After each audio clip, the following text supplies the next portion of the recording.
নমস্কার, আমি অয়ন। গল্পকথা 2.0 আপনাদের সকলকে জানাই আরও একবার স্বাগত। আজকে আপনারা শুনবেন আপনাদেরই পছন্দের তারানাথ তান্ত্রিকের গল্প।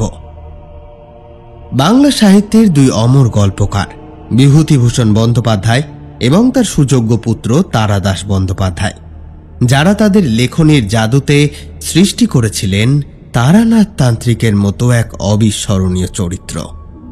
তাদের স্মৃতির উদ্দেশ্যে রইল বিনম্র শ্রদ্ধা ও ভালোবাসা। এই নতুন কাহিনীটি তাদের সৃষ্টি দ্বারা অনুপ্রাণিত হয়ে লেখা এক ক্ষুদ্র প্রচেষ্টা মাত্র। তাদের লেখনের গভীরতা ও মহত্বের স্পর্শ করার ধৃষ্টতা আমাদের নেই। আজকে আপনারা শুনবেন রাকিবের কাহিনী, তারানাথ তান্ত্রিকের গল্প নিশি সুর। যে সমস্ত শ্রোতা বন্ধুরা আমাদেরকে প্রথমবারের জন্য শুনছেন, তারা এই ধরনের আরও গল্প শুনতে আমাদের চ্যানেল ঘুরে বাকি গল্পগুলো শুনতে পারেন। চলুন তবে আর দেরি না করে শুরু করা যাক আজকের গল্প। শুরু হচ্ছে রাকিবের কাহিনী, তারানাথ তান্ত্রিকের গল্প নিশি সুর।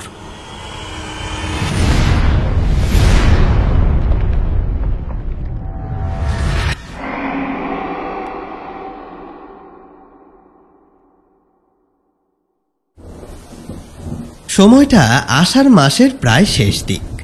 সেবার বর্ষা নেমেছিল যেন প্রলয়ের সমস্ত আয়োজনকে সঙ্গে নিয়ে। সকাল থেকেই আকাশটা অভিমানে থমথমে হয়েছিল, যেন কত না বলা অভিযোগ তার বুকে জমে আছে। দুপুর গড়াতে না গড়াতেই সে অভিমানের বাঁধ ভাঙল। নামল সে এক অঝোর ধারায় বর্ষণ। কলকাতার রাজপথ দেখতে দেখতে ছোটখাটো নদীতে পরিণত হলো। চৌরঙ্গীর মোড় থেকে শুরু করে শ্যামবাজারের 5 মাথার মোড় পর্যন্ত শুধু জল আর জল। ট্রামগুলো রাস্তার মাঝে অসহায় দৈত্যের মতো দাঁড়িয়ে। বাসগুলো চলছে যেন অনিচ্ছুক কচ্ছপের গতিতে। তাদের চাকার ঘর্ষণে ঘোলা জল ছিটকে উঠছে দুপাশে। পুরনো গ্যাসের বাতিগুলো জ্বলে উঠেছে বটে, কিন্তু এই অবিরাম ধারাপাতের জন্য তাদের আলো কেমন যেন ফ্যাকাশে, অসহায় দেখাচ্ছে। ভেজা মাটির সোঁদা গন্ধ, তার সাথে মেশা নর্দমার ভ্যাবসা গন্ধ, আর দূর থেকে ভেসে আসা যানবাহনের ক্লান্ত শব্দের মিশ্রণে বাতাসটা ভারী হয়ে উঠেছে। এমনই এক দুর্যোগ মাথায় নিয়ে আমি কলেজ স্ট্রিটের মোড়ে কিশোরীর জন্য অপেক্ষা করছিলাম। আমার হাতে একটা খবরের কাগজে মোড়া পুঁটুলি, তার ভেতরে অতি যত্নে রাখা তারানাথ তান্ত্রিকের প্রিয় পাসিং শো। কিশোরীর আসতে একটু দেরি হলো। সে যখন এসে পৌঁছালো তখন তার অবস্থা প্রায় কাক ভেজা। তার ছাতাটা হাওয়ায় প্রায় উল্টে যাওয়ার জোগাড়। কি হে বিভূতি, এই জলে ভূতেও বোধহয় ছাতা মাথায় দিয়ে বেরোয় না, আর আমরা দেখো গল্প শোনার জন্য কিনা। আরে ভায়া, এইরকম দিনগুলোই তো সেরা। এই আবহাওয়াতেই তো পুরনো স্মৃতি, পুরনো ভয় এসব ভালো জেগে ওঠে। দেখবে আজ ঠাকুর মশাই নিশ্চয়ই এমন কিছু শোনাবেন যা আমাদের রাতের ঘুম কেড়ে নেবে। কিশোরী আমার দিকে সন্দেহের দৃষ্টিতে তাকালো। সে আমার বহুদিনের বন্ধু, আমার সব খেয়ালের সঙ্গী। মুখে সে যতই যুক্তির কথা বলুক, তারানাথ তান্ত্রিকের অলৌকিক জগতের প্রতি তার একটা গোপন আকর্ষণ আছেই। তবে সেটা সে সহজে প্রকাশ করতে চায় না, এই যা। আজও সেই ভাবটা বজায় রেখেই সে বলল, ঘুম কাটবে না ভাবতে ভাবতে মাথা ঘুরিয়ে দেবে সেটাই দেখায়। আচ্ছা, গতবার যে সেই কঙ্কাল সাধনার গল্প বললেন মনে আছে? আমি পরে অনেক ভেবেছি। আচ্ছা, ওটার কি অন্য কোনো ব্যাখ্যা হতে পারে না? হয়তো কোনো যাগ্গে, চলো পা চালাই। আমরা দুইজনে ছাতা মাথায় দিয়ে এগিয়ে চললাম। বড় রাস্তা ছেড়ে একসময় সরু একটা গলিতে ঢুকলাম। এখান থেকেই যেন কলকাতার অন্য একটা রূপ শুরু হয়। পুরনো বাড়িগুলো গায়ে গায়ে লেগে দাঁড়িয়ে, তাদের দেওয়াল শ্যাওলায় সবুজ, খড়খড়ি ভাঙা। বারান্দায় জমে আছে আবর্জনা। জমা জল আর প্যাঁচপেঁচে কাদা বাঁচিয়ে পথ চলা দায়। দু একটা বাড়ির অন্ধকার জানলা দিয়ে হ্যারিকেন বা লণ্ঠনের ম্লান আলো ভেসে আসছে।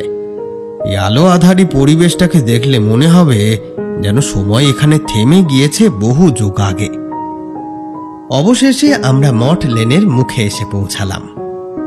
এই গলিটার নাম শুনলেই আমার বুকের ভেতরটা কেমন যেন করে ওঠে। দিনের বেলাতেও এর ভেতরে কেমন একটা ছমছমে ভাব বিরাজ করে, আর আজ এই বর্ষার সন্ধ্যায় তা যেন শতগুণে বেড়ে উঠেছে। গলিটা যেন একটা বিশাল অজগরের মতো হাঁ করে আছে, তার অন্ধকার গহ্বরে আমাদেরকে গ্রাস করার অপেক্ষায়। আমরা প্রায় নিঃশব্দে সেই গলির ভেতরে প্রবেশ করলাম। তারানাথের বাড়ির দরজায় এসে টোকা দিলাম। ভেতর থেকে কোনো উত্তর এলো না। আমরা কিছুক্ষণ অপেক্ষা করলাম সেখানে। তারপর আমি সাহস করে দরজায় আরেকবার টোকা দিয়ে আস্তে করে ঠেললাম। আর অবাক ব্যাপার, পাল্লাটা ক্যাঁচ শব্দ করে খুলেও গেল। ঘরের ভেতর পা রাখতেই একটা পরিচিত গন্ধ নাকে এলো। পুরনো পুঁথি, ধূপ, তামাক আর এক অজানা ভেষজের মিশ্র গন্ধ। ঘরের পরিবেশটা আজ যেন আরো বেশি নিস্তব্ধ আর ভারী। হ্যারিকেনটা একটা টুলের ওপরে রাখা, তার কাঁপা আলোয় ঘরের জিনিসপত্রগুলো জীবন্ত ছায়ার মতো নড়াচড়া করছে। দেওয়ালের তাকে বইয়ের পাহাড়, তার ফাঁক দিয়ে উঁকি মারছে নানা রকমের কাঁচের বোতল, পাথরের মূর্তি, শঙ্খ, কড়ি, শুকনো লতা পাতা। তক্তপোষের উপর এলোমেলো ভাবে কিছু পুঁথি আর একটা হুঁকো রাখা, আর সেই তক্তপোষের এক প্রান্তে বসে আছেন তারানাথ তান্ত্রিক। তার দৃষ্টি ঘরের কোণে রাখা একটা কাঠের সিন্দুকের ওপর স্থির, আমাদের দিকে পিঠ করা। তিনি এতটাই নিবিষ্ট যে আমাদের প্রবেশের শব্দও বোধ হয় তার কানে যায়নি। তার পরনে সেই অতি সাধারণ সাদা ফতুয়া। আমরা দুজনে নিঃশব্দে এগিয়ে গিয়ে তার পায়ের কাছে মেঝের উপরে বসলাম। তিনি তবুও নড়লেন না, যেন এক পাথরের মূর্তি। বাইরের বৃষ্টি ঝরার শব্দ ছাড়া ঘরের ভেতর আর কোনো শব্দ নেই। নীরবতাটা যেন বড্ড অস্বস্তিকর ঠেকল। অনেকক্ষণ পর আমার মনে হলো যেন অনন্তকাল পেরিয়ে গিয়েছে। এমন সময় তিনি একটা দীর্ঘশ্বাস ফেললেন। সেই শ্বাসে যেন মিশেছিল বহু শতাব্দীর ক্লান্তি। এবার ধীরে ধীরে আমাদের দিকে ফিরলেন। তার চোখ দুটোই আজ সেই পরিচিত কৌতুক বা স্নেহ মাখা দৃষ্টি নেই, সেখানে এক গভীর বিষাদ আর শূন্যতা। এসেছ, বসো, এতক্ষণে কথা বললেন তিনি। আমরা যেন হাঁপ ছেড়ে বাঁচলাম। আমি বললাম, হ্যাঁ ঠাকুর মশাই, এই বৃষ্টির জন্যই একটু দেরি হলো। তা আপনার শরীর ভালো আছে তো? আপনাকে কেমন যেন। তিনি আমার কথা শেষ করতে দিলেন না, হাত তুলে থামিয়ে দিয়ে বললেন, শরীরে আর কি হবে বিভূতি, সে তো মাটির খোলস। আসল গোলমাল তো হয় মনের ভেতর, যখন পুরনো কোনো ঘা আবার টাটিয়ে ওঠে, তখন শরীর কেন, এই বিশ্ব ব্রহ্মাণ্ড তুচ্ছ মনে হয়। তার এই দার্শনিক সুলভ কথায় আমরা আর কোনো প্রশ্ন করার সাহস পেলাম না। তিনি উঠে দাঁড়ালেন। তার শীর্ণ কিন্তু ঋজু দেহটা নিয়ে ঘরের মধ্যে কয়েকবার পায়চারি করলেন। তারপর এগিয়ে গেলেন কোণে রাখা সেই কাঠের সিন্দুকটার দিকে। সিন্দুকটা বেশ পুরনো, তার গায়ে ধুলোর পুরু আস্তরণ। সিন্দুকটার ডালা খুলে তিনি ভেতর থেকে একটা জিনিস বার করে আনলেন। আমরা দেখলাম সেটা একটা পুরনো বাঁশের বাঁশি, অত্যন্ত সাধারণ দেখতে। এতই পুরনো যে রংটাও কালচে হয়ে গিয়েছে, গায়ে সূক্ষ্ম নকশার কাজ, যা প্রায় মুছে এসেছে। আর বাঁশিটার ঠিক মাঝখানে একটা পুরনো ফাটল স্পষ্ট দেখা যাচ্ছে। তিনি বাঁশিটা হাতে নিয়ে এমনভাবে আমাদের দিকে চেয়ে রইলেন যেন ওটা কোনো জীবন্ত প্রাণী। সেইভাবেই সেটা হাতে করে তিনি আবার তক্তপোষে এসে বসলেন। বাঁশিটার ওপর তার শীর্ণ আঙুলগুলো বোলাতে লাগলেন। সেই সাথে তার মুখে ফুটে উঠল এক অদ্ভুত অভিব্যক্তি, ভয়, ঘৃণা, করুণা আর এক গভীর যন্ত্রণার মিশ্রণ। হ্যারিকেনের আলোয় তার চোখ দুটো জ্বলজ্বল করছে। ওনার এরকম ভাব দেখে কিশোরী আর যেন তার কৌতূহল দমিয়ে রাখতে পারল না। সে প্রায় ফিসফিস করে জিজ্ঞেস করেই ফেলল, ওটা কিসের বাঁশি ঠাকুরমশাই? ওটার দিকেই তাকিয়ে আছেন দেখছি। কোনো নাম করা শিল্পীর নাকি? তারানাথ যেন একটা ঘোরের মধ্যে ছিলেন। কিশোরীর কথায় তার ঘোর কাটল। তিনি আমাদের দিকে তাকালেন। তার সেই দৃষ্টির গভীরতা মাপার সাধ্য আমাদের ছিল না। ম্লান হাসলেন তিনি, কিন্তু সে হাসিতে আনন্দ ছিল না, ছিল এক অসীম বেদনা। শিল্পী, হ্যাঁ শিল্পী তো বটে, তবে তার চেয়েও বড় পরিচয় হলো সে এক হতভাগ্য অভিশপ্ত আত্মা। তিনি বাঁশিটা আমাদের দিকে এগিয়ে দিলেন। দেখো, ভালো করে দেখো, এই বাঁশের চোঙটার মধ্যে কত কান্না, কত রক্ত, কত অতৃপ্ত বাসনা জমে আছে। যদিও সেটা তোমরা আর খালি চোখে দেখতে পাবে না, কিন্তু যদি দেখাতে পারতাম। আমরা বাঁশিটা হাতে নেওয়ার সাহস পেলাম না।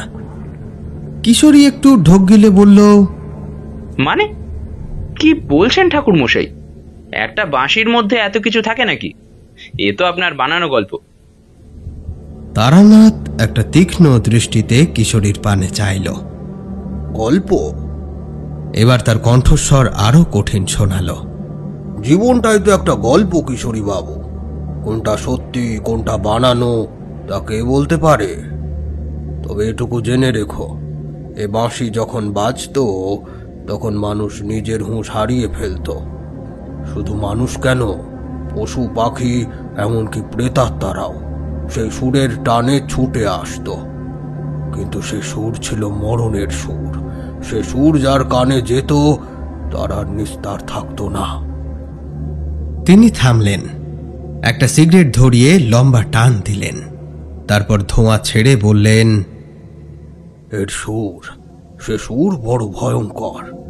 সে শুধু ডাকে না, সে ছিঁড়ে খায় মানুষের মাংস, মজ্জা সব। কিশোরী আর কথা বলল না।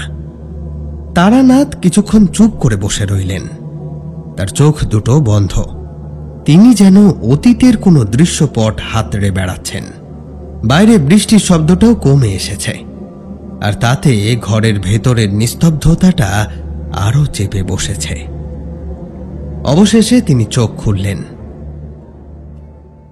তোমরা তো গল্প শুনতে চাও, কিন্তু আমি গল্প বলি না হে, আমি বলি সত্য ঘটনা। সে তোমরা হয়তো বিশ্বাস করো না, কিন্তু আজ আমি যে ঘটনা শোনাবো তা শোনার পর হয়তো তোমাদের আর এই গল্প শোনার শখ থাকবে না।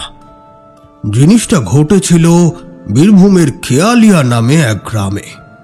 সময়টা ঠিক কোন সাল তা আজ মনে স্পষ্ট করে পড়ে না, তবে তখন আমার বয়স অল্প, শরীর আর মনে অফুরন শক্তি, চোখে ভবিষ্যতের রঙিন স্বপ্ন, আর বুকের ভেতর তন্ত্র সাধনার গভীরে ডুব দেওয়ার এক দুর্বার আকাঙ্ক্ষা। গুরুর আশ্রয় ছেড়ে বেরিয়ে পড়েছি। উদ্দেশ্য ভারতের নানা প্রান্তে ছড়িয়ে থাকা গুপ্ত জ্ঞান আর সিদ্ধ পীঠস্থানগুলোর সন্ধান করা। সে এক অদ্ভুত নেশা, বুঝলে বিভূতি।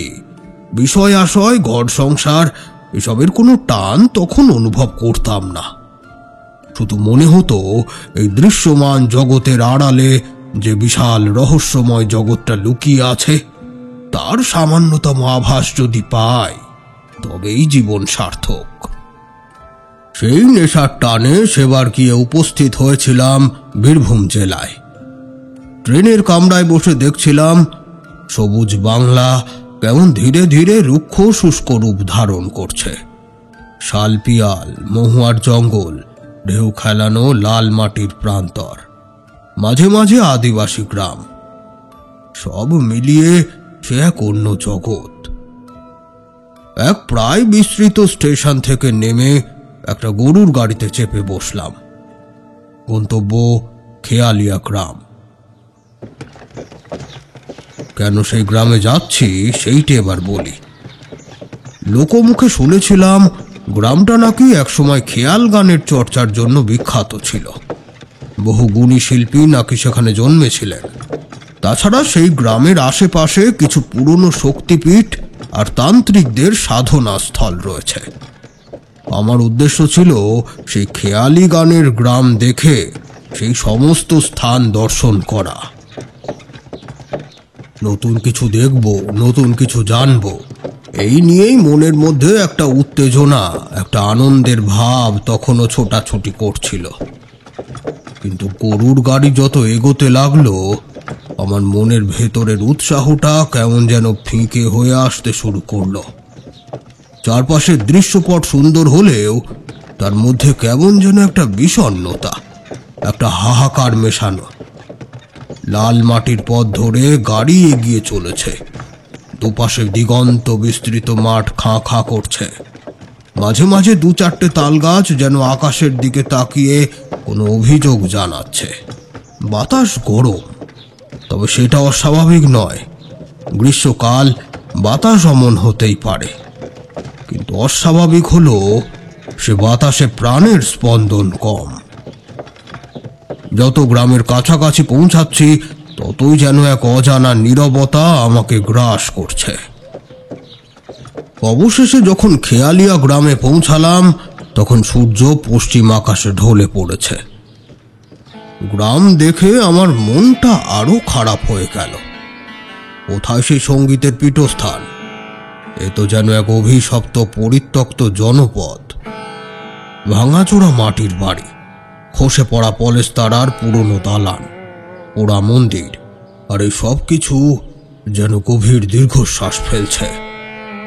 গ্রামের রাস্তায় লোক চলাচল প্রায় নেই বললেই চলে।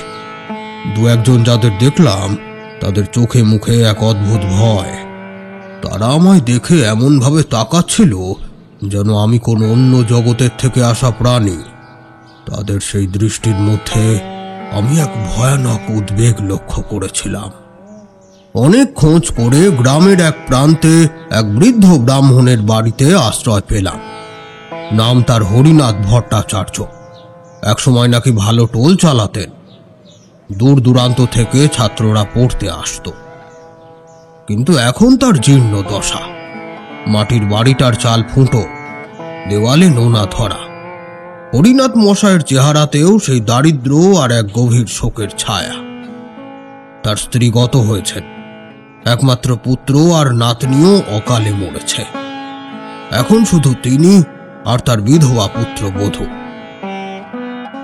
আমায় দেখে তিনি প্রথমে অবাক হলেন, তারপর যেন একটু আশ্বস্ত হলেন কি ভেবে। বললেন, আপনি এসেছেন বাবা, ভালোই হয়েছে। এ অভিশপ্ত গ্রামে তো এখন আর প্রতীকের পা পড়ে না। তার কথা শুনে আমি তো অবাক হয়ে গেলাম। জিজ্ঞেস করলাম, অভিশপ্ত কেন বলছেন? হরিনাথ মশাই প্রথমে একটু ইতস্তত করলেন যেন, তারপর একটা দীর্ঘশ্বাস ফেলে ধীরে ধীরে বললেন, সে অনেক কথা বাবা, রাতে বলবো। এখন হাত মুখ ধুয়ে একটু জিরিয়ে নিন। সেই রাতে মাটির দাওয়ায় বসে মুড়ি আর নারকেল খেতে খেতে হরিনাথ মশায়ের মুখ থেকে আমি প্রথম শুনলাম খেয়ালিয়া গ্রামের সেই ভয়ঙ্কর আতঙ্কের কথা। তার কণ্ঠস্বর বলতে গিয়ে কাঁপছিল, চোখ দুটোয় ফুটে উঠছিল চরম ভীতি। গত বছর খানেক ধরে এই গ্রামটিতে এক অদ্ভুত উপদ্রব শুরু হয়েছে। ঠিক প্রতি পূর্ণিমার রাতে যখন চাঁদ মধ্য গগনে থাকে, তখন গ্রামের উত্তর দিক থেকে ওই যে গভীর জঙ্গলটা রয়েছে, ওখান থেকে এক অপার্থিব বাঁশির সুর ভেসে আসে। সে সুর এতটাই মায়াবী, এতটাই করুণ যে তা শুনলে মানুষ আর স্থির থাকতে পারে না। এক অমোঘ আকর্ষণে সে ছুটে যায় সেই জঙ্গলের দিকে। তারপর আর ফেরে না সে। কেউ ফেরে না? না বাবা, কেউ না। প্রথম সবাই ভাবতো হয়তো বাঘে বা অন্য কোনো হিংস্র জানোয়ারে ধরে নিয়ে গিয়েছে, কিন্তু তারপর যা ঘটতে শুরু করলো। থামলেন তিনি, ভয়ে তার গলা বুঝে আসছিল। জল খেয়ে আবার বলতে শুরু করলেন, মাস 6 আগে গ্রামে রাখাল ছেলে হারাদন সেও গিয়েছিল। পরদিন সকালে জঙ্গলের ধারে তার শুধু মাথাটা পাওয়া গেল, চোখ দুটো খোলা, যেন মৃত্যুর আগে সে এমন কিছু দেখেছে যা মানুষের কল্পনার অতীত। গলাটা তার এমন ভাবে কাটা যেন কেউ একটানে কোনো ধারালো অস্ত্র দিয়ে নামিয়ে দিয়েছে সেটা। আমার বুকের ভেতরটা কেমন যেন করে উঠল। এ ভদ্রলোকের কথা যদি সব ঠিক হয় তবে এ তো সাধারণ কোনো ঘটনা নয়। মনে মনে এমন কিছুই ভাবছি। শুধু তাই নয়, মাস 3 আগে আমাদের পাশের বাড়ির ননী গোপালের ছোট মেয়ে বিনতি, সেও রেতে ঘুমের ঘোরে বেরিয়ে গেছিল। পরদিন সকালে নদীর ধারে তা শুধু ডান হাতে পাওয়া যায়। হাতে তখনও সাদের লাল কাঁচের ছড়িগুলো পড়া ছিল। তার বাকি শরীরটা আর পাওয়া যায়নি বাবা, যেন হাওয়ায় মিলিয়ে গেছে সেগুলো। বর্ণনা দিতে গিয়ে বৃদ্ধের চোখ দিয়ে জল গড়িয়ে পড়ল। সবচেয়ে ভয়ঙ্কর ঘটনাটা ঘটেছিল হরিনাথ মশায়ের নিজের পরিবারেই। তার একমাত্র নাতনি বছর 12 উর্মিলা, সেও নাকি 2 মাস আগের পূর্ণিমায় সেই সুর শুনে বেরিয়ে গিয়েছিল। কিন্তু সে আবার ফিরেও এসেছিল, তবে সেই ফিরে আসাটা ছিল মৃত্যুর চেয়েও ভয়ঙ্কর। পরদিন সকালে ওরে পাওয়া গেল জঙ্গলের ধারে শিব মন্দিরের কাছে, অজ্ঞান অবস্থায়। তার গোটা শরীরটা কাটাই সরে গেছে, কিন্তু জ্ঞান ফেলল। তবে সে আর আগের উর্মিলে থাকলো নে। সে এক পিশাচ হয়ে গিয়েছিল বাবা। সে কথা বলতো নে, শুধু ফেল ফেল করে চেয়ে থাকতো, আর মাঝে মাঝে পশুর মতো চিৎকার করত। খেতে দিলে ছুঁড়ে ফেলে দিত। শুধু কাঁচা মাংস আর রক্তের গন্ধ পেলে ভয়ঙ্কর হয়ে উঠত সে। মাঝে মাঝে নিজের আঙুল দিয়ে নিজের চোখ উপড়ে ফেলার চেষ্টা করত, দেওয়ালে মাথা ঠুকে রক্তাক্ত করে ফেলত। শেষ কটা দিন শুধু ফিস ফিস করে বলতে শুনেছিলাম, সুর সুর, ওই সুর আমায় ডাকছে। কোন এক সুর নাকি তারে ডাকতো রাত বিরেতে। তারপর একদিন রক্ত বমি করতে করতে মরে গেল মেয়েটা।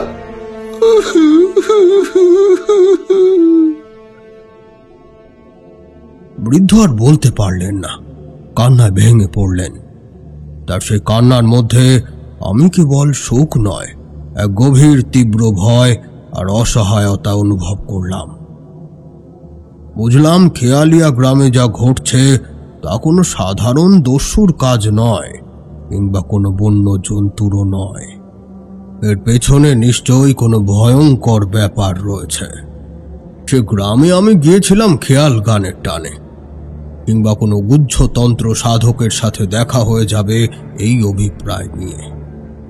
কিন্তু সেখানে গিয়ে যখন দেখছি মানুষজন এত কষ্টে আছে, তখন কি আমার বিনোদন কিংবা আমোদ প্রমোদ করা সাজে? মনে মনে তাই সিদ্ধান্ত নিলাম, কিছু একটা তো আমাকে করতেই হবে। পরদিন সকাল থেকেই আমি লেগে পড়লাম অনুসন্ধানের কাজে। গ্রামের থমথমে পরিবেশ, মানুষের ভীত সন্ত্রস্ত চাহনি, দেওয়ালে আঁকা নানা রকম অদ্ভুত সব চিহ্ন, সবকিছু যেন এক অজানা বিপদের ইঙ্গিত দিচ্ছিল। আমি অনেকের সাথে কথা বলার চেষ্টা করলাম, কিন্তু কেউই সেই জঙ্গলের দিকে যেতে রাজি হলো না। তারা বলল ওটা নাকি খেয়ালিয়ার মুখ, ওখানে যে যায় সে আর ফেরে না। অগত্যা আমাকে একাই যেতে হলো। গ্রামের সীমানা পেরোতেই অনুভব করলাম বাতাসটা যেন ভারী হয়ে গেল। জঙ্গলটা দূর থেকে যত ঘন মনে হয়েছিল, কাছে এসে বুঝলাম তা আরো বেশি দুর্ভেদ্য। শাল, সেগুন, কেঁদু গাছের সারি এমন ভাবে দাঁড়িয়ে আছে যেন তারা কোনো গোপন রহস্য পাহারা দিচ্ছে। ভেতরে সূর্যের আলো পৌঁছায় না বললেই চলে। একটা স্যাঁতসেঁতে পচা পাতার গন্ধ ভেসে আসছে চারপাশ থেকে। আমি জঙ্গলের কিনারা ধরে হাঁটতে হাঁটতে হঠাৎ একটা জায়গায় এসে নাকে কেমন একটা তীব্র পচা গন্ধ ধাক্কা মারল। গন্ধটা এমনই তীব্র যে গা গুলিয়ে উঠল তৎক্ষণাৎ। কিন্তু অদ্ভুত ব্যাপার, আরো কয়েক পা এগোতেই গন্ধটা আবারও মিলিয়ে গেল। মনটা কেমন খচখচ করে উঠল। জায়গাটা ভালো করে দেখতে লাগলাম।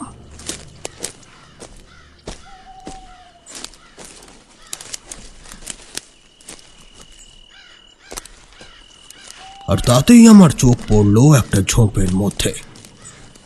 দেখলাম সেখানে একটা শেয়াল মরে পড়ে আছে, কিন্তু তার শরীরটা যেন কেউ চুষে নিয়েছে, শুধু চামড়া আর হাড়টাই অবশিষ্ট।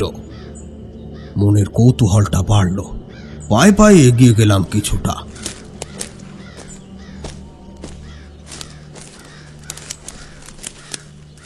এতক্ষণে আমি একটা পুরনো শিব মন্দিরের কাছে এসে পৌঁছেছি।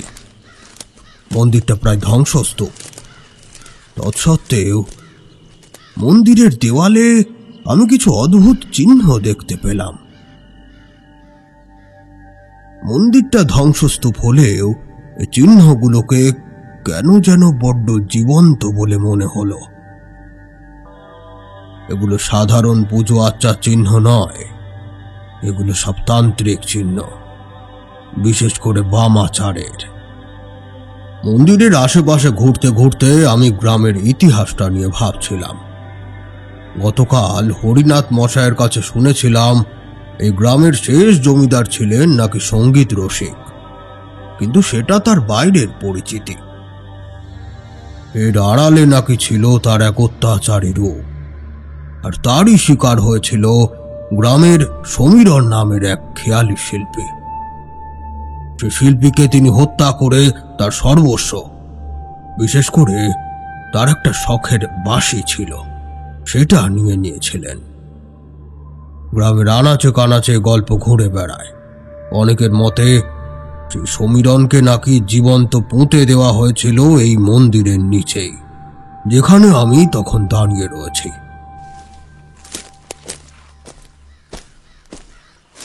সব ভাবতে ভাবতে আমি মাটির দিকে নজর রেখে মন্দিরের চারপাশের জংলা আগাছায় ভরা জমির মধ্যে হাঁটাহাঁটি করছিলাম। এমন সময় হঠাৎ একটা ক্ষীণ সুরের আভাস পেলাম। প্রথমটায় শুনলে মনে হবে ঠিক যেন কেউ কাঁদছে, তবে ভালো করে শুনলে মনে হবে সেটা একটা বাঁশির শব্দ। কেউ যেন বাঁশি বাজাচ্ছে। শব্দটা যেদিক থেকে আসছে দিকটা আন্দাজ করে সচকিত হয়ে সেদিকে এগোলাম। তবে আমার আরো কিছু বুঝে ওঠার আগেই শব্দটা কেমন মিলিয়ে গেল। ততক্ষণে আমার অনুসন্ধিৎসু মন দুয়ে দুয়ে চার করতে আরম্ভ করেছে। গ্রামে ছড়িয়ে থাকা কিংবদন্তি গল্প, বাঁশির সুর, এ তান্ত্রিক চিহ্ন, আর গতকাল রাতে হরিনাথ মশায়ের মুখে শোনা সে নৃশংস হত্যাকাণ্ডের কথা। তবে কি সবকিছুর মধ্যে একটা ভয়ঙ্কর যোগসূত্র আছে?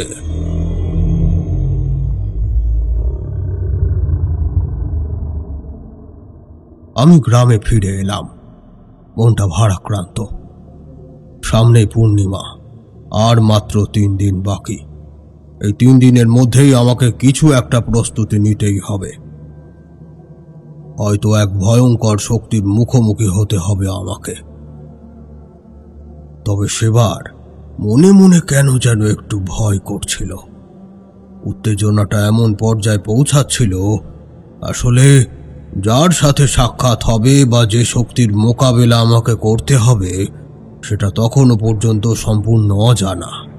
তাই বিপদটা ঠিক কোন দিক থেকে আসবে, কিভাবেই বা সুরক্ষা নেব, কিভাবেই বা গ্রামের মানুষদেরকে বাঁচাবো, সেসব কিছুই বুঝে উঠতে পারছিলাম না।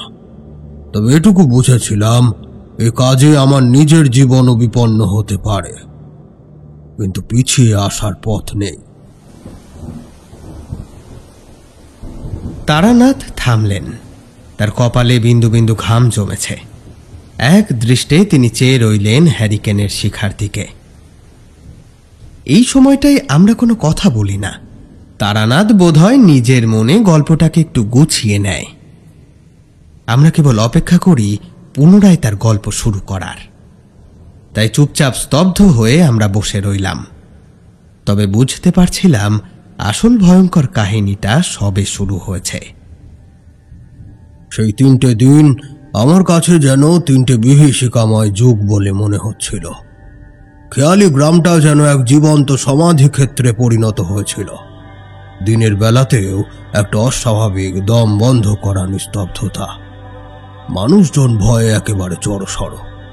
নিতান্ত প্রয়োজন ছাড়া কেউ ঘরের বাইরে পা রাখে না। তাদের চোখ মুখ সব শুকিয়ে গিয়েছে। দৃষ্টিতে কেমন যেন একটা উদ্ভ্রান্ত আতঙ্ক। মাঝে মাঝে দেখতাম কেউ হয়তো তার ঘরের দরজায় লঙ্কা লেবু ঝোলাচ্ছে বা দেওয়ালে কয়লা দিয়ে হিজিবিজি চিহ্ন কাটছে। অশুভ শক্তিকে আটকানোর এক ব্যর্থ করুণ প্রচেষ্টা। সকলের অসহায়তাটা যেন আমি নিজে অনুভব করতে পারছিলাম। হাওয়াতে ভেসে বেড়াচ্ছিল এক আসন্ন অমঙ্গলের বার্তা। হাতে সময় খুব কম। এই অল্প সময়ের মধ্যেই আমাকে সেই অশুভ শক্তির মোকাবিলা করার জন্য প্রস্তুতি নিতে হবে।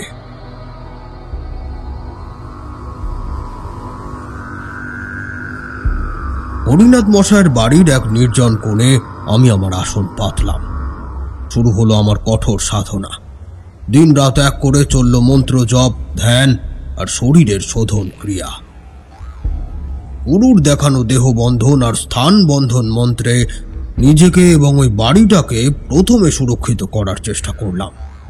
কিছু দুর্লভ ভেষজ যেমন রুদ্রজটা আর মৃত্যুঞ্জয়ী লতা, সেগুলোকে মন্ত্রপুত করে পানের জন্য প্রস্তুত করলাম। এসব শেষ করে আয়োজন করলাম হোমের। প্রতিবার আহুতি দিতে গিয়ে যেন মনে হচ্ছিল কোনো অদৃশ্য শক্তি আমার হাত থেকে হোমের সামগ্রী কেড়ে নিতে চাইছে। আগুনের শিখাগুলোকেও কেমন যেন ফ্যাকাশে আর নিস্তেজ মনে হচ্ছিল। অনুভব করছিলাম খেয়ালিয়ার বাতাস এক তীব্র নেতিবাচক শক্তিতে পরিপূর্ণ, যা আমার সাধনায় বাধা সৃষ্টি করতে চায়। দ্বিতীয় দিন সন্ধ্যায় হরিনাথ মশাই আমার কাছে এসে বসলেন। তার চোখ দুটো গর্তে ঢুকে গিয়েছে, গলার স্বরও শুকিয়ে কাঠ। তিনি আমার হাত দুটো ধরে প্রায় কেঁদেই ফেললেন। ঠাকুর মশাই, আপনি ভরসা। আর মাত্র কটা দিন, আবার সেই পূর্ণিমার রাত আসতে চলিছে। আমার উর্মিলা মার মতো আরো যে কজনের সর্বনাশ করবে জানি না। আপনি শেষ ভরসা বাবা। আমি জানি আপনি আমাদের রক্ষে করবেন।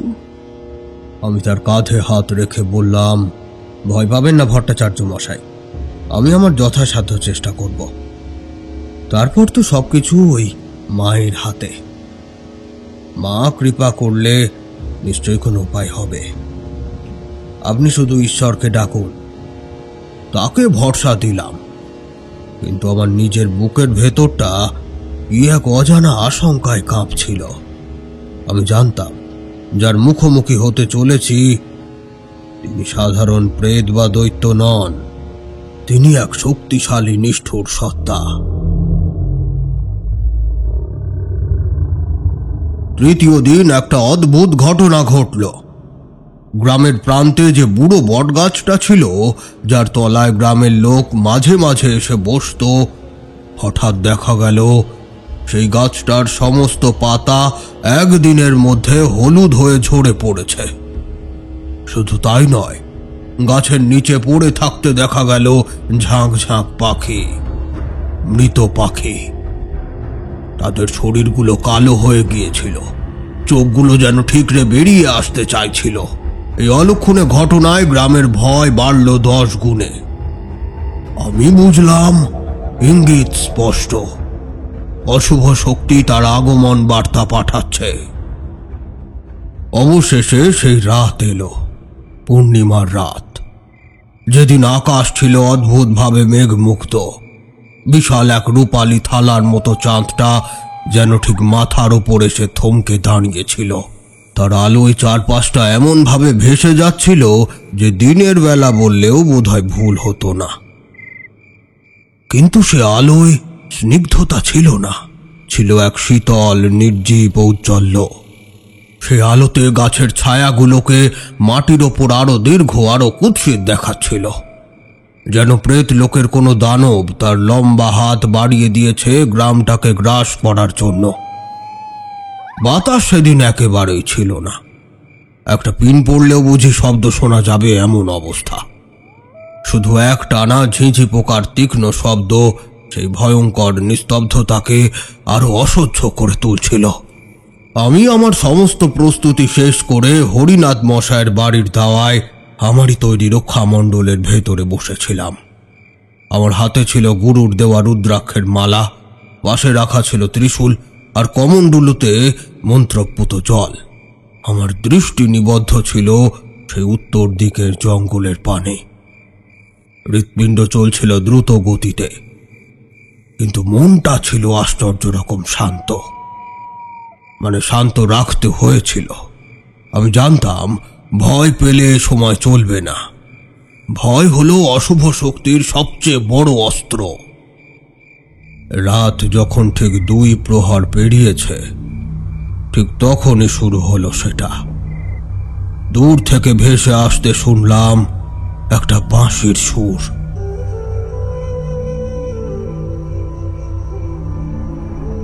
প্রথমে মনে হলো যেন বাতাসের কান্না, তারপর ধীরে ধীরে তা এক অপার্থিব করুণ সুরের রূপ নিল। খানিক পর অনুভব করলাম সে সুরের মধ্যে করুণার চেয়েও বেশি যেটা রয়েছে সেটা হলো একটা তীব্র হিসহিসে মায়া। সে সুর যেন কানের ভেতর দিয়ে সোজা বুকের মাঝখানে কি আঘাত করে। মনে হয় এ সুর আমার সমস্ত দুঃখ, সমস্ত অপূর্ণতাকে চেনে। সে আমায় ডাকছে, বলছে, ভয় কি, চলে আয় আমার কাছে। এখানে কোনো যন্ত্রণা নেই, কোনো বাঁধন নেই, শুধু আছে অনন্ত ঘুম, পরম শান্তি। আমার মাথাটা ঝিমঝিম করে উঠল, চোখ দুটো জড়িয়ে আসছিল। মনে হচ্ছিল এই রক্ষামণ্ডল ছিঁড়ে ছুটে যায় সেই সুরের কাছে। আমি অনেক কষ্টে নিজেকে নিয়ন্ত্রণ করলাম, সমস্ত চেতনা একত্রিত করে মহামৃত্যুঞ্জয় মন্ত্র জপ করতে শুরু করলাম। কপাল ফেটে ঘাম বেরোচ্ছিল। রুদ্রাক্ষের মালাটা এমন জোরে চেপে ধরেছিলাম যে আঙুল ব্যথা করছিল। বেশ কিছুক্ষণ এরকম মানসিক লড়াই চালানোর পর আমার ঘোরটা যেন একটু কাটল। আমি নিজেকে সম্পূর্ণ সামাল দিতে পারলাম, কিন্তু সামনে তাকিয়ে হতবাক হয়ে গেলাম। স্পষ্ট দেখতে পেলাম চাঁদের আলোয় ভেসে যাওয়া গ্রামের পথ ধরে একে একে মানুষজন ঘর ছেড়ে বেরিয়ে আসছে। হেঁটে চলেছে তারা ওই জঙ্গলের দিকে। তাদের হাঁটার মধ্যে কোনো ছন্দ নেই, যেন সব ভাঙা পুতুল। চোখগুলো খোলা, কিন্তু তাতে কোনো পলক পড়ছে না, কোনো দৃষ্টিও নেই, শুধু এক শূন্য ভয়ঙ্কর চাহনি। মুখগুলো তাদের সকলের হাঁ হয়ে আছে। কারো কারো গাল বেয়ে গড়িয়ে পড়ছে লালা। তারা কোনো শব্দ না করে, কোনো দিকে না দেখে শুধু এগিয়ে চলেছে ওই জঙ্গলের দিকে। দৃশ্যটা এতই ভয়ঙ্কর ছিল যে আমার গলা শুকিয়ে গেল। মনে মনে বুঝলাম একটু আগে আমার যে অবস্থা হয়েছিল, গ্রামের মানুষদেরও সেই অবস্থা হয়েছে। আমি আমার সাধনা দ্বারা সেই কঠিন মানসিক চাপ থেকে বেরিয়ে আসতে পারলেও বাকি গ্রামের লোকজন পারেনি।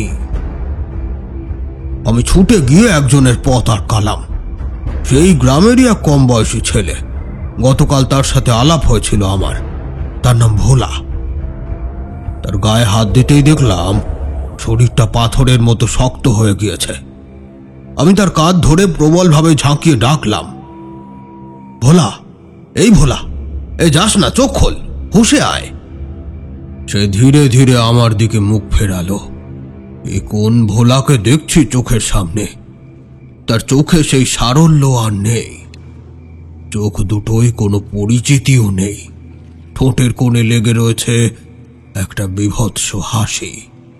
সেখানে আমার দিকে সেই মরা দৃষ্টি নিয়ে চেয়ে থেকে ফিস ফিস করে বলল, সে ডাকছে, কি সুন্দর সুর, আর দেরি নয়। তার শরীরে তখন যেন হাতির বল। সে এক ধাক্কায় আমাকে মাটিতে ফেলে দিয়ে আবারও সেই মিছিলের সঙ্গে যোগ দিল। আমি মাটিতে পড়েই দেখলাম নারী পুরুষ শিশুর সেই প্রেত মিছিলটা ধীরে ধীরে জঙ্গলের কালো গহ্বরের মধ্যে অদৃশ্য হয়ে গেল। আমি আর এক মুহূর্তও দেরি না করে উঠে দাঁড়ালাম। মশালটা জ্বালিয়ে রুদ্রাক্ষের মালাটা গলায় পরে হাতে ত্রিশূলটা তুলে নিয়ে আমি সেই মিছিলের পিছু পিছু জঙ্গলের দিকে দৌড় লাগালাম। আমার কানে তখনও বাজছে হরিনাথ মশায়ের বলা সেই শেষ কথাগুলো।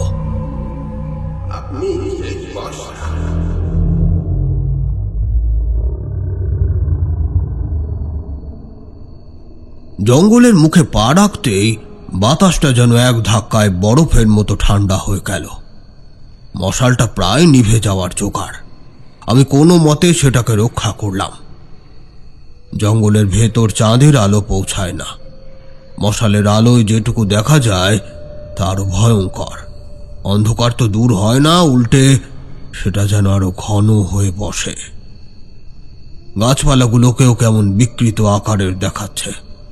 তাদের ডালপালাগুলো যেন মানুষের কঙ্কালের মতো হাত বাড়িয়ে আছে।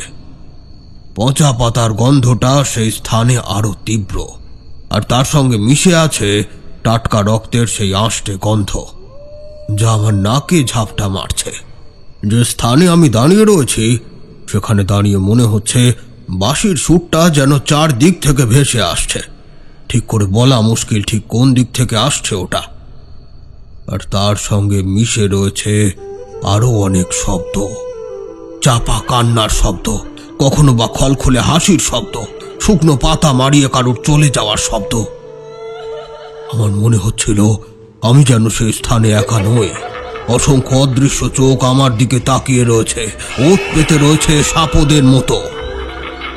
অসংখ্য অশরীরী সত্তা আমার চারপাশে ঘুরে বেড়াচ্ছে।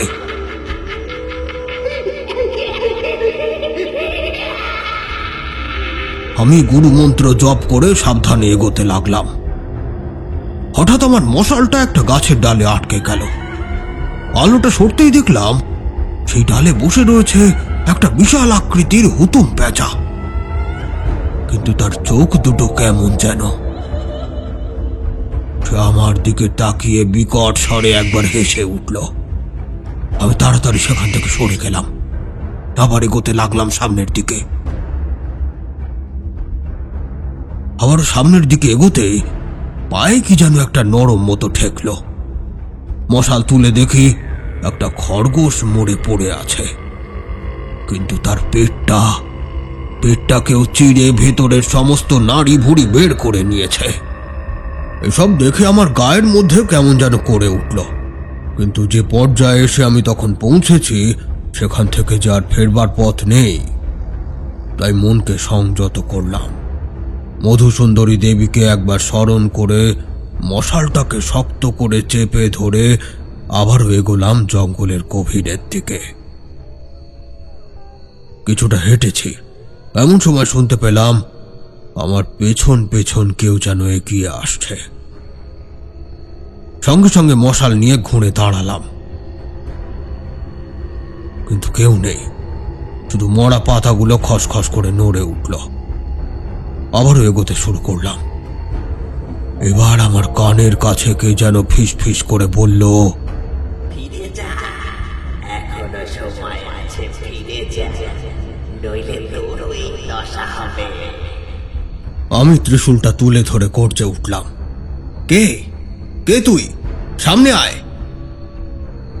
কিন্তু কোনো উত্তর এলো না, শুধু একটা অট্টহাসি যেন সমস্ত জঙ্গল কাঁপিয়ে মিলিয়ে গেল।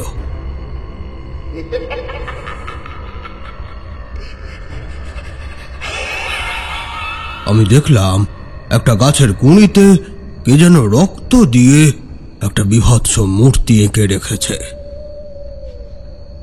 আর সেই মূর্তির চোখ দুটো যেন ঠায় আমার দিকে চেয়ে রয়েছে। জ্বলজ্বল করছে সে দুটো। এসব কিছু যে আমাকে বাধা দেওয়ার চেষ্টায় হচ্ছে সেটা আমি ততক্ষণে বুঝে গিয়েছি। তাই এবার আমার জেদ চেপে গেল। আমি প্রায় দৌড়াতে শুরু করলাম বাঁশির সুর লক্ষ্য করে। হঠাৎ একটা জায়গায় এসে থমকে দাঁড়িয়ে পড়তে হলো। সামনে সেই পরিত্যক্ত শিব মন্দির। তবে তার আগেই যা দেখলাম তাতে আমার পায়ের তলার মাটি সরে গেল। যেন একটা ছোট জলাশয়ের মতো জায়গায় জমাট বেঁধে আছে কালো রক্ত, আর তার মধ্যে ভাসছে মানুষের হাত, পা, মাথার খুলি। ওহ, দৃশ্যটা এতই নারকীয় যে আমি চোখ ফিরিয়ে নিলাম। চোখ বুজে গুরুর নাম স্মরণ করলাম। ক্ষণিক পর চোখ খুলতেই দেখলাম সামনের সেই নারকীয় দৃশ্য উধাও হয়েছে, আর আমি এখন দাঁড়িয়ে রয়েছি মন্দিরের একেবারে সামনে। মন্দিরটা এখন প্রায় একটা ধ্বংসস্তূপ। আগাছার লতা পাতায় ঢেকে যাওয়া তার দেওয়াল, কিন্তু তার মধ্যেও যেটুকু দেখা যাচ্ছে তাতে বোঝা যায় এখানে কি ভয়ঙ্কর কাণ্ড ঘটে চলেছে। মন্দিরের ভাঙা চূড়ায় বসে আছে একদল শকুন। তারা আমার দিকে তাকিয়ে তীক্ষ্ণ চিৎকার করছে। মন্দিরের দেওয়ালগুলোতে শ্যাওলার বদলে লেপে দেওয়া হয়েছে জমাট বাঁধা রক্ত, আর তাতে আঁকা রয়েছে সেই ভয়ঙ্কর তান্ত্রিক চিহ্নগুলো। রাতের অন্ধকারে সে চিহ্নগুলো যেন জ্বলছে। মন্দিরের ভাঙা প্রবেশ পথটার সামনে এসে এবার আমার নিঃশ্বাস বন্ধ হয়ে যাওয়ার জোগাড়। চাঁদের আলোয় আমি দেখলাম সেখানে দুটো মানুষের কঙ্কালকে দুপাশে বসিয়ে রাখা হয়েছে, যেন তারা দ্বার রক্ষী। আর তাদের মাথার খুলিগুলো একটা লোহার শলাকা দিয়ে গেঁথে তোরণ বানানো হয়েছে।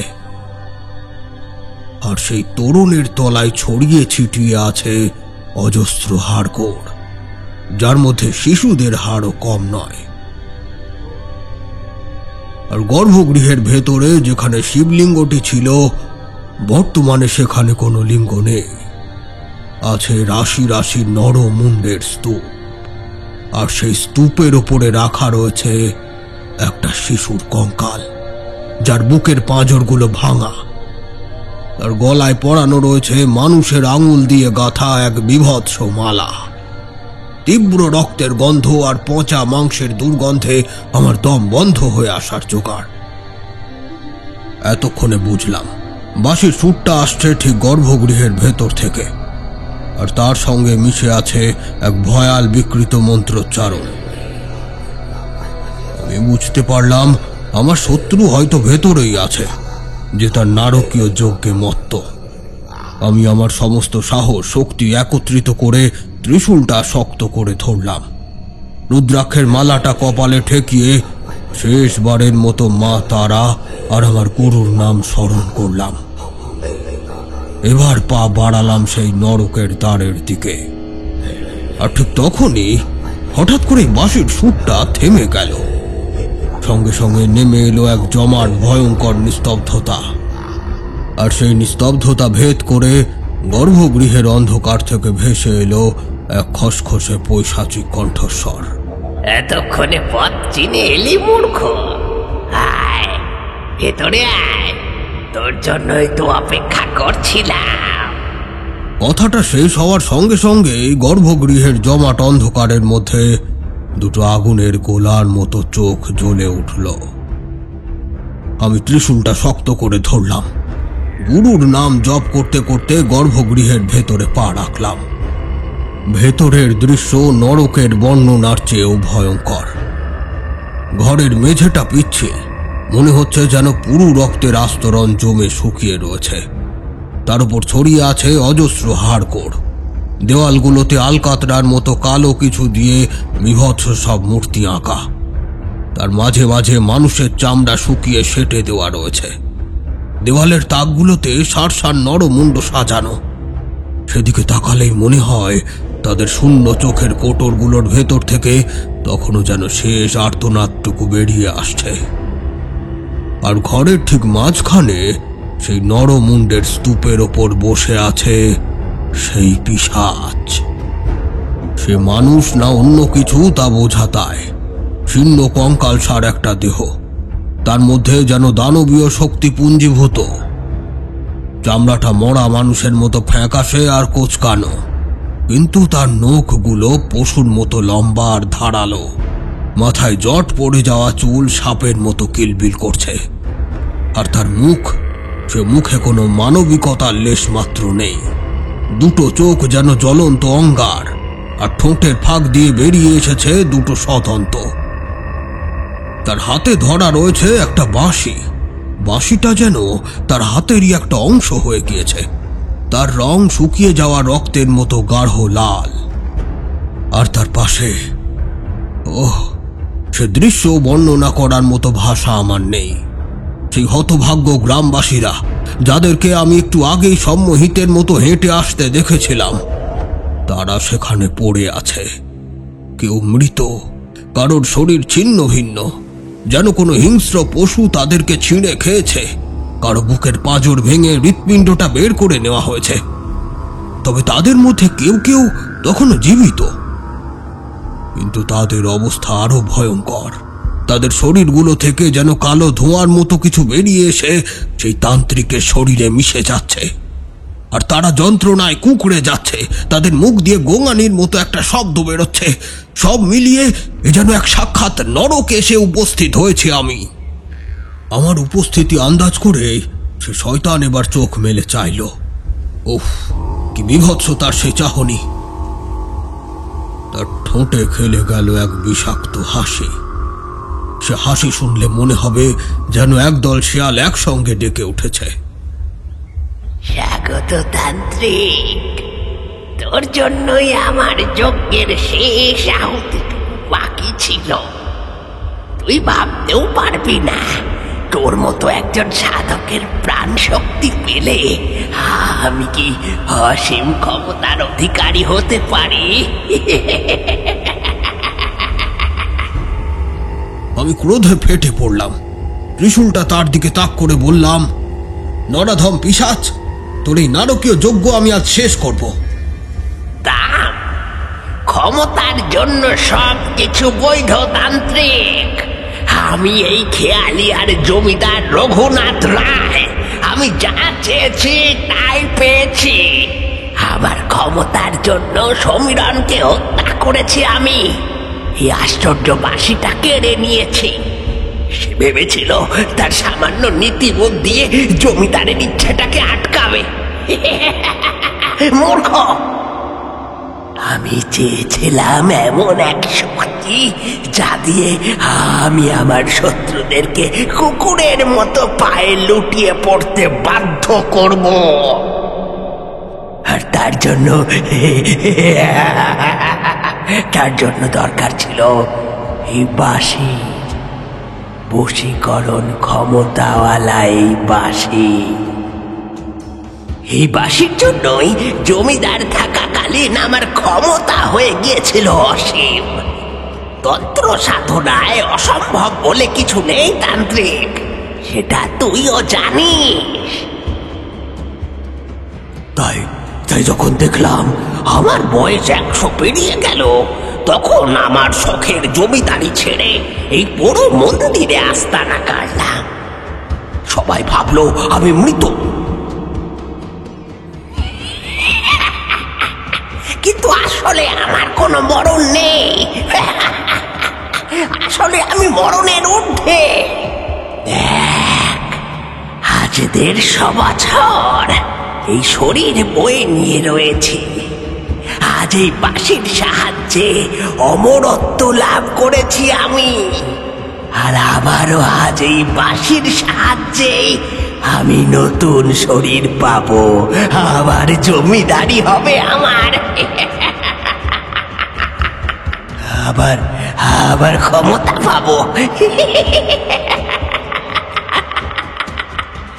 সমীরণের অভিশপ্ত আত্মা আজ আমার দাস। আমার হয়ে সে সুর তোলে। আর বোকা মানুষগুলো, ওই গ্রামের বোকা মানুষগুলো পতঙ্গের মতো ছুটে আসে আমার যজ্ঞের আগুনে ঝাঁপ দিতে।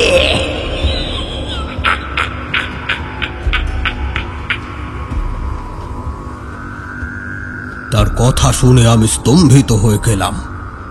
তাহলে এই সেই জমিদার রঘুনাথ রায়, তার মৃত্যু হয়নি, এমনকি নিজের পাপের প্রায়শ্চিত্ত না করে সেই পাপকেই আরো বাড়িয়ে তুলছে তন্ত্রের মাধ্যমে। আর সমীরণ, সেই হতভাগ্য শিল্পী মৃত্যুর পরেও তার মুক্তি হয়নি, তার আত্মাকেই ব্যবহার করা হচ্ছে এই নারকীয় উদ্দেশ্যে। আমি আর এক মুহূর্ত অপেক্ষা করলাম না, আমার কমণ্ডলু থেকে মন্ত্রপুত জল তার দিকে ছিটিয়ে দিলাম। কিন্তু আমার সেই জল তার শরীর স্পর্শ করার আগে একটা অদৃশ্য কালো ধোঁয়ার দেওয়ালে যেন ধাক্কা খেয়ে ফিরে এলো। সঙ্গে সঙ্গে একটা বিদ্রুপের হাসি খেলে গেল সেই শয়তানের মুখে। তোর এই মামুলি জলে আমার কিছুই হবে না তান্ত্রিক, আমি এখন পঞ্চভূতের ঊর্ধ্বে। কথাটা শেষ করে সে বাঁশিটা ঠোঁটের কাছে তুলে আনলো, কিন্তু সে সুর তুলল না, কেবল ফুঁ দিল। আর সেই ফুঁয়ের সঙ্গে সঙ্গে গর্ভগৃহের সমস্ত নরমুণ্ডগুলো একসঙ্গে খটাখট শব্দে নড়ে উঠল। দেওয়ালের ছায়াগুলোও যেন জীবন্ত হয়ে উঠল মুহূর্তে। তারা একে বেঁকে এগিয়ে আসতে লাগলো আমার দিকে। আমার কানের কাছে হাজার হাজার কণ্ঠস্বর ফিসফিস করে যেন আমার নাম ধরেই ডাকতে লাগলো। বারবার যেন আমার দুর্বলতার কথাটা মনে করিয়ে দিতে থাকলো তারা, আমাকে ভয় দেখাতে লাগলো। তবে আমিও দমে যাইনি। চোখ বুজে গুরুর দেওয়া রক্ষা মন্ত্র জপ করতে করতে ত্রিশূলটা সামনে তুলে ধরলাম। কাজ হলো মুহূর্তে। আমার মন্ত্রের তেজে ফিসফিসানিটা থেমে গেল। চোখ খুলে দেখলাম সেই ভয়ানক শয়তানটার মুখে একটা বিস্ময়ের ছাপ, কিন্তু সে ওই ক্ষণিকের জন্যই।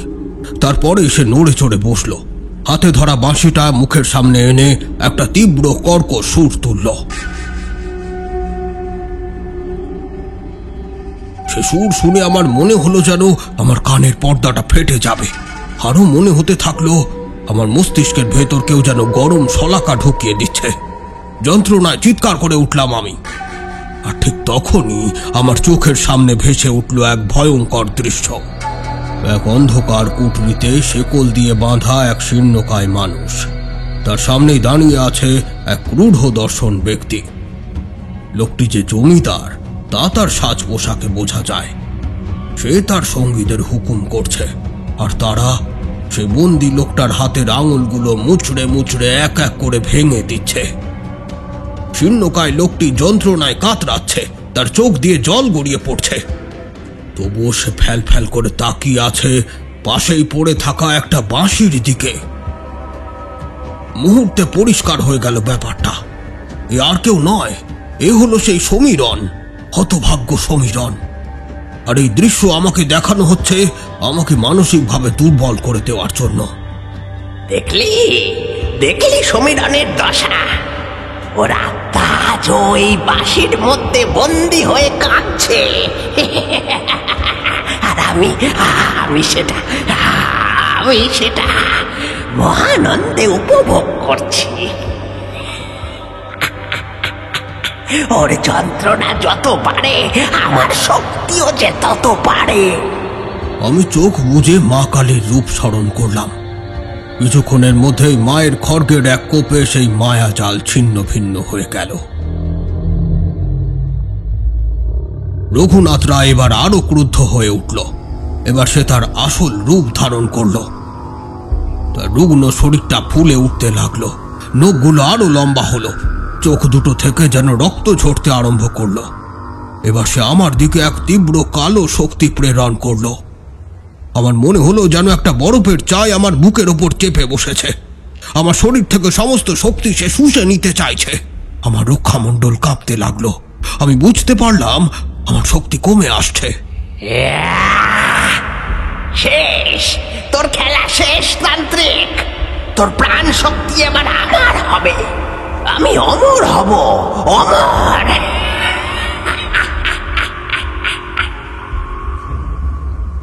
আমি তখন প্রায় জ্ঞান হারানোর মতো অবস্থায়। আমার চোখ ঝাপসা হয়ে আসছিল, মনে হচ্ছিল এই বুঝি সব শেষ। ঠিক এমন সময় আমার চোখের সামনে আবারও ভেসে উঠল সমীরণের সেই যন্ত্রণা কাতর মুখটা, তার সেই অসহায় চাহনি, তার ভাঙা আঙুল, তার বাঁশির প্রতি সেই ভালোবাসা। আমার মনে হলো তিনি যেন আমার কাছে মুক্তির জন্য আকুতি জানাচ্ছেন। সঙ্গে সঙ্গে আমার মাথার মধ্যের জটটা যেন ছাড়িয়ে গেল। একটা ব্যাপার বুঝলাম আমি, এই শয়তান তান্ত্রিকের শক্তির মূল উৎস ওই বাঁশি নয়, ওই বাঁশির মধ্যে বন্দী সমীরণের আত্মার যন্ত্রণা। আমি যদি কোনোভাবে সেই আত্মাকে শান্ত করতে পারি, তাকে মুক্তির আশ্বাস দিতে পারি, তাহলে হয়তো এই শয়তান তান্ত্রিকের শক্তি কমে আসবে। আমার শেষ শক্তিটুকু একত্রিত করলাম। সেই কালো শক্তির চাপ উপেক্ষা করে আমি আর আক্রমণাত্মক মন্ত্র জপ না করে শুরু করলাম মুক্তি মন্ত্র।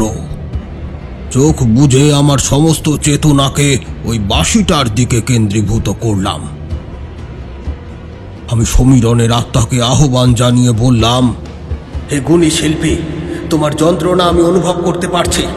তোমার উপর যে অত্যাচার হয়েছে তার বিচার হবে, কিন্তু তুমি আর এই পিশাচের হাতে বন্দী হয়ে থেকো না। তুমি শান্তির পথে এসো, মুক্তির পথে এসো। আমি তোমায় কথা দিচ্ছি, আমি তোমার মুক্তির ব্যবস্থা করব। আমার কথাগুলো শেষ হওয়ার সঙ্গে সঙ্গে একটা অদ্ভুত ঘটনা ঘটল। সেই লাল বাঁশিটা থেকে হঠাৎ একটা করুণ কান্নার সুর বেরিয়ে এলো। সেই সাথে বাঁশিটা থরথর করে কেঁপে উঠল। রঘুনাথ যন্ত্রণায় বিকট চিৎকার করে উঠে বলল, না না, কি করছিস তুই? থাম থাম বলছি, থাম। আমি দেখলাম তার শরীর থেকে যে কালো শক্তিটা বেরিয়ে আসছিল তা যেন কিছুটা দুর্বল হয়ে পড়েছে। তার চোখের আগুনও যেন কিছুটা নিভে এসেছে। সে বাঁশিটাকে বাজিয়ে আবারও সমীরণের আত্মাকে নিয়ন্ত্রণে আনার চেষ্টা করতে লাগলো, কিন্তু এবার বাঁশিতে ফোঁ দিতেই ঐশাচিক সুরের বদলে তার মধ্যে থেকে ফুটে উঠল এক গভীর বেদনার সুর। রঘুনাথ বুঝতে পারল তার শক্তি কমে আসছে। সে এবার মরিয়া হয়ে উঠল। তার সমস্ত অশুভ শক্তি একত্রিত করে আমার দিকে এক শেষ ভয়ঙ্কর আঘাত হানার জন্য প্রস্তুত হলো সে। আমি দেখলাম তার চারপাশে এক বিশাল কালো ঘূর্ণি তৈরি হচ্ছে, যা আমাকে গ্রাস করার জন্য উদ্যত।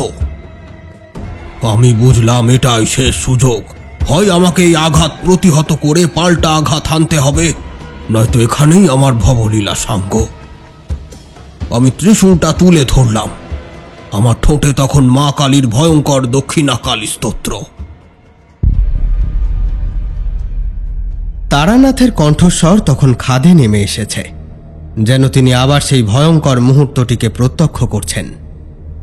আমরা বাকরুদ্ধ হয়ে তারানাথের সে কথা শুনছি। একটুক্ষণ থেমে থেকে তিনি আবার বলে চললেন, তখন আমার আর কোনো ভয় বা সংশয় ছিল না। আমার সমস্ত সত্তা জুড়ে তখন বিরাজ করছেন মা কালী। আমার কণ্ঠে তখন আর আমার নিজের স্বর নেই, তা যেন মহাকালের গর্জন হয়ে গিয়েছে। ওং করাল বদনাং ঘোরাং মুক্তকেশী চতুর্ভুজাং কালিকাং দক্ষিণাং দিব্যাং মুন্ডমালা বিভূষিতাং। ওং করাল বদনাং ঘোরাং মুক্তকেশী চতুর্ভুজাং কালিকাং দক্ষিণাং দিব্যাং মুন্ডমালা বিভূষিতাং। আমার হাতে ধরা ত্রিশূলটা তখন আর নিছক লোহা নয়, তা যেন সাক্ষাৎ পিনাক পানির অস্ত্র। তা থেকে নীল বিদ্যুতের শিখা ঠিকরে বেরুচ্ছে। আমি আমার সমস্ত প্রাণ শক্তি, আমার গুরুর আশীর্বাদ আর মায়ের নাম একত্রিত করে সেই ত্রিশূল নিক্ষেপ করলাম ওই ঘূর্ণির কেন্দ্রবিন্দু লক্ষ্য করে, যেখানে দাঁড়িয়ে অট্টহাস্য করছিল সেই পিশাচ রঘুনাথ রায়।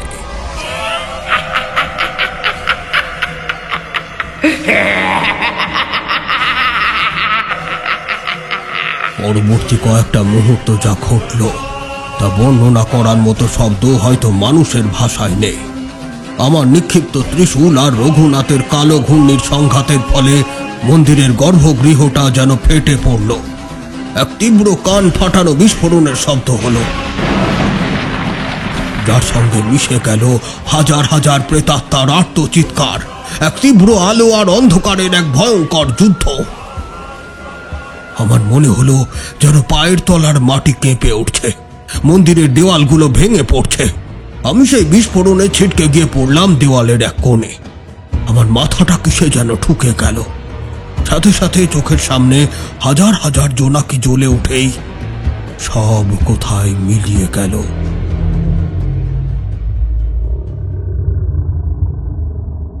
কিছুক্ষণ পর যখন আমার জ্ঞান ফিরল, দেখলাম গর্ভগৃহের অবস্থা লণ্ডভণ্ড।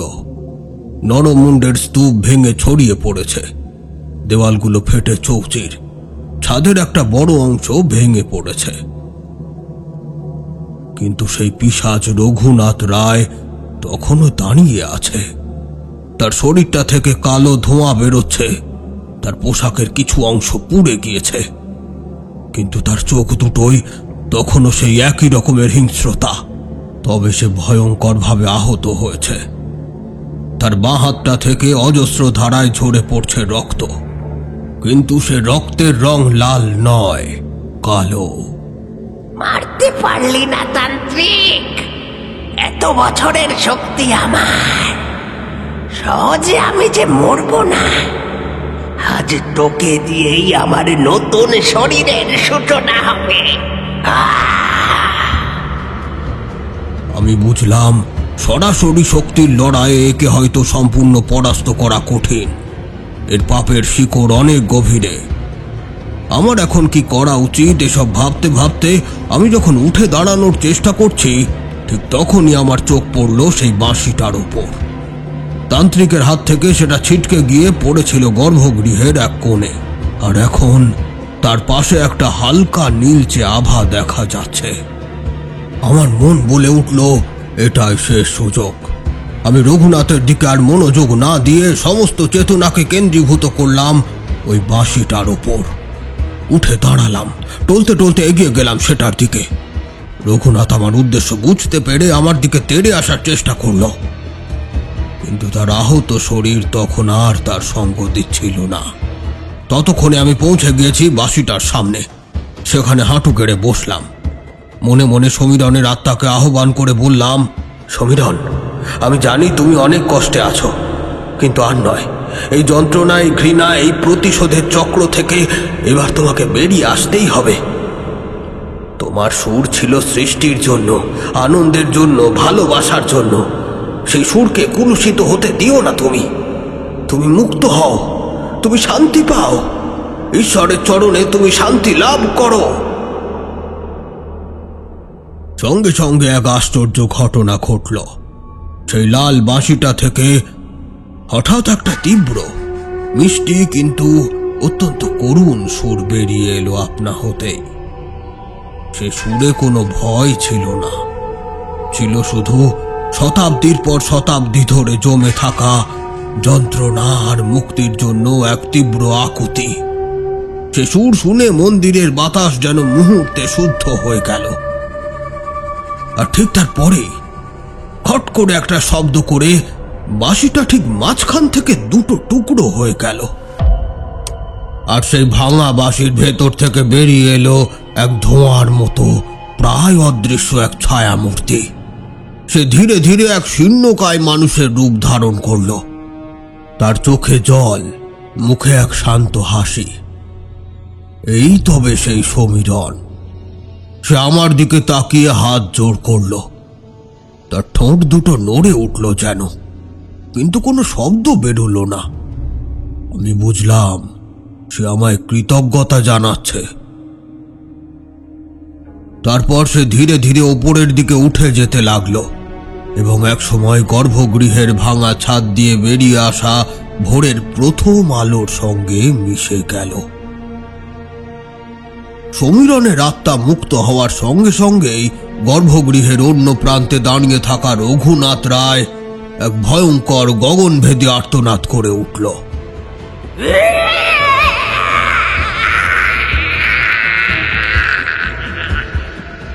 সে দু হাতে তার মাথা চেপে ধরে মাটিতে বসে পড়ল। তার পৈশাচিক শরীরটা তখন থরথর করে কাঁপছে। তার শক্তির মূল উৎসই আজ লুপ্ত হয়ে গিয়েছে। সমীরণের আত্মার যন্ত্রণা এবং গ্রামবাসীদের প্রাণ শক্তি শুষেই এই 150 বছর অস্তিত্ব টিকিয়ে রেখেছিল ওই নরাধম। সেই যোগসূত্র ছিন্ন হতেই তার শরীরটার সেই অস্বাভাবিক ভার বহন করতে পারল না। আবারও এক ভয়ঙ্কর দৃশ্যের অবতারণা হলো। আমি দেখলাম রঘুনাথ রায়ের শরীরটা থেকে কালো ধোঁয়া বেরিয়ে যাচ্ছে। তার ফ্যাকাশে চামড়াটা ফেটে পড়ছে, কুঁচকে যাচ্ছে, যেন এক ঝটকায় 150 বছরের বার্ধক্য গ্রাস করছে তাকে। তার লম্বা নখগুলো খসে পড়ছে, চুলগুলো সাদা হয়ে ঝরে যাচ্ছে, আর সবার শেষে মাংসগুলো গলে গিয়ে হাড় থেকে আলগা হয়ে যাচ্ছে। সে যন্ত্রণায় চিৎকার করার চেষ্টা করছে বটে, কিন্তু তার গলায় আর তখন কোনো শব্দ নেই। কয়েক মুহূর্তের মধ্যে সেই ভয়ঙ্কর পিশাচ, সেই দাম্ভিক জমিদার রঘুনাথ রায়, যার ক্ষমতার দম্ভে খেয়ালিয়া গ্রাম শ্মশানে পরিণত হয়েছিল, সে একরাশ ধূসর ধুলো আর দুর্গন্ধময় কালো তরল পদার্থে পরিণত হলো। মন্দিরের ভেতরে তখন নেমে এসেছে এক অদ্ভুত শান্তি। সেই ভয়ঙ্কর অশুভ শক্তির আর কোনো চিহ্ন নেই, শুধু পড়ে আছে ধ্বংসস্তূপ, কিছু হাড়গোড় আর একরাশ ভয়ঙ্কর স্মৃতি। ভোরের প্রথম আলো তখন মন্দিরের ভাঙা দেওয়াল ভেদ করে ভেতরে প্রবেশ করছে। সেই আলোতেই দেখলাম গ্রামবাসীদের মধ্যে 2-1 তখনও জীবিত, তবে তাদের অবস্থা সংকটজনক। আমি আমার সমস্ত ক্লান্তি ভুলে আবারও উঠে দাঁড়ালাম, লেগে পড়লাম তাদের সেবা শুশ্রূষায়। আমার কমণ্ডলু থেকে মন্ত্রপুত জল ছিটিয়ে তাদের চেতনা ফেরানোর চেষ্টা করলাম।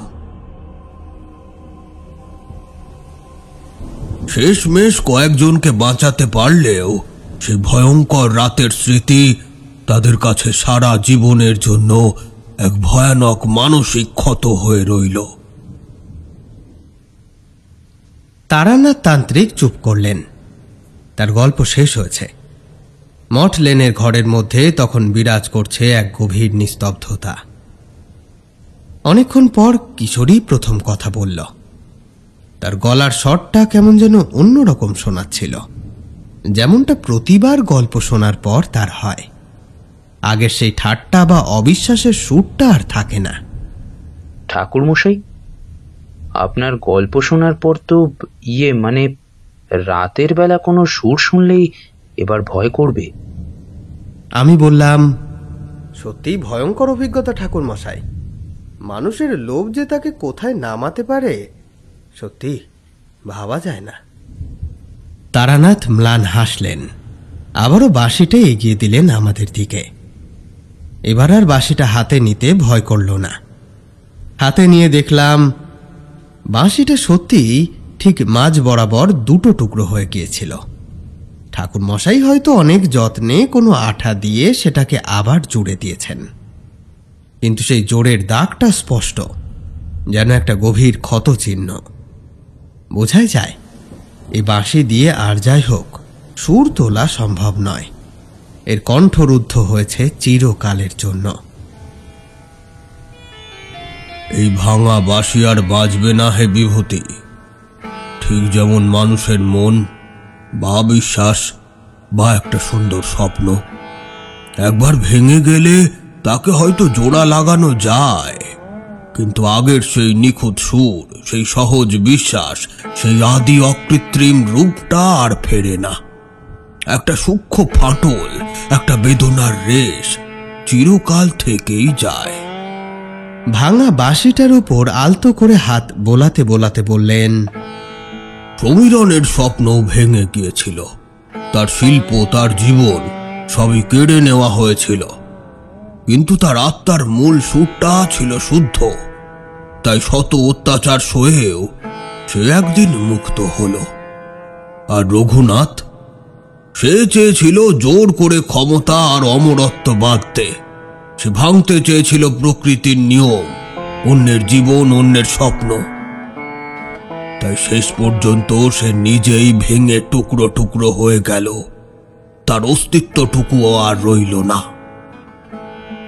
জীবনে সবকিছু জোর করে পাওয়া যায় না কিশোরী।